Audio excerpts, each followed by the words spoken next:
mabaya utalipa mabaya, ukifanya mema utalipa mema. Bwana asifiwe. Kama nilivyowaambia, kuna neno ambalo nimekuwa nalo, nilikuwa nikiliombea kibali kwa Mungu tangu nilipofika hapa. Baba Askofu wa awamu ya 4 Mhashamu Emmanuel Charles Bwata, Mungu alimuongoza kwamba tumtumikie Mungu kwa furaha. Zaburi ya 100 mstari wa 2.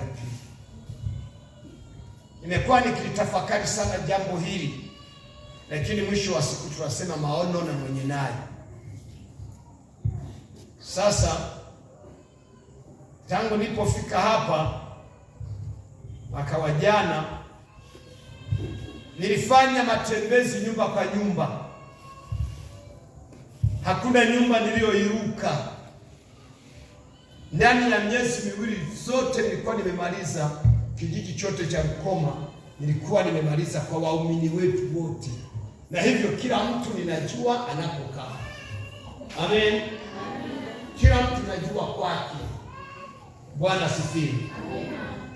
Sasa nilipofika kwa aliyekuwa mtumishi wa Mungu Mwalimu Lazaro, nikakuta hapafanani vizuri na aliyekuwa mtumishi wa Mungu.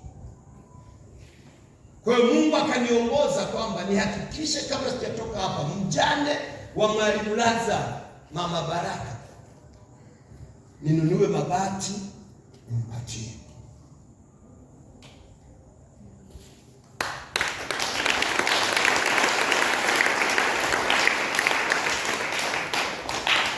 Mheshimiwa Kanoni, mwalimu wa chuo cha Biblia Ela Mtakije, naomba uje unisaidie kukabidhi mabati kwa mjane wa Mwalimu Lazaro.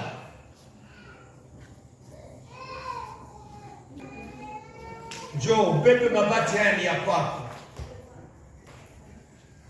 Yesu ni tegemeo langu na tena ni uzima wa milele. Yesu ni tegemeo langu na tena ni uzima wa milele. Yesu ni tegemeo langu na tena ni uzima wa milele.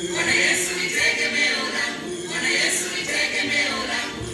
Basi ninaomba sisi kama kanisa, naomba msogee kidogo ili wanaochukua picha, wakati mwingine hizo picha unazikatakata zisiwe nani, angalia nani